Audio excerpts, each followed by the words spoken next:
बच्चों आज हम बात करेंगे जैसे हमारे पास इलेक्ट्रिक सर्किट होते हैं उसमें हम कुछ रेजिस्टेंस को इग्नोर कर देते हैं जब हम इक्विवेलेंट रेजिस्टेंस को फाइंड आउट करते हैं। आज हम उसी को प्रैक्टिकल सेटअप के थ्रू समझेंगे। ये मेरे पास एक एमीटर है और ये एक सेल है मेरे पास 1.5 वोल्ट का। राइट, अब बेटा मैं इसमें से करंट पास करा कर देखता हूँ।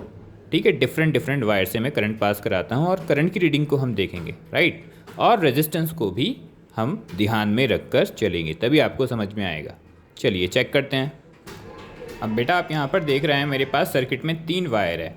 अब मैं 2 वायर से बेटा करंट पास करा रहा हूँ। राइट, तो आप करंट की रीडिंग देखेंगे अप्रॉक्स 1.8 एम्पियर आ रही है। राइट, अच्छा ये जो मेरे पास वाइट वाला वायर है, क्या इसमें से कोई करंट पास हो रहा है? इसमें से कोई करंट पास नहीं हो रहा, क्योंकि बेटा यहाँ पर सर्किट ही कंप्लीट नहीं है। इसका सर्किट देखो कहाँ कंप्लीट है। सर्किट सिर्फ रेड और वाइट वाले वायर में ही सर्किट कंप्लीट है। इसका मतलब ये जो हमारे पास एक वाइट वाला वायर लगा हुआ है ये सर्किट का पार्ट ही नहीं है, इसीलिए हम इसके रेजिस्टेंस को इग्नोर कर देते हैं और कैलकुलेशन कौन से 2 रेजिस्टेंस को लेकर करेंगे? ओनली ये रेड और वाइट वाले जो वायर हैं इन दोनों ही रेजिस्टेंस को हम सर्किट का पार्ट मानकर इक्विवेलेंट रेजिस्टेंस निकालेंगे कि सर्किट का इक्विवेलेंट रेजिस्टेंस कितना है।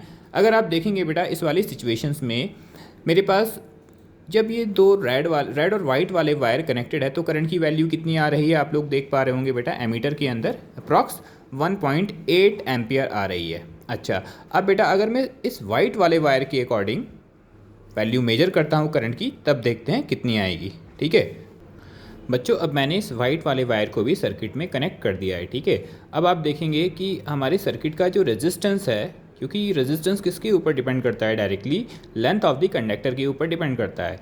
तो यहाँ पर रेजिस्टेंस इंक्रीज़ हुआ। अब रेजिस्टेंस इंक्रीज़ हुआ तो बेटा सर्किट का जो करंट है, इस सर्किट के अंदर जो करंट पास होएगा वो करंट की वैल्यू डिक्रीज़ हो जाएगी। पहले करंट की वैल्यू कितनी आ रही थी?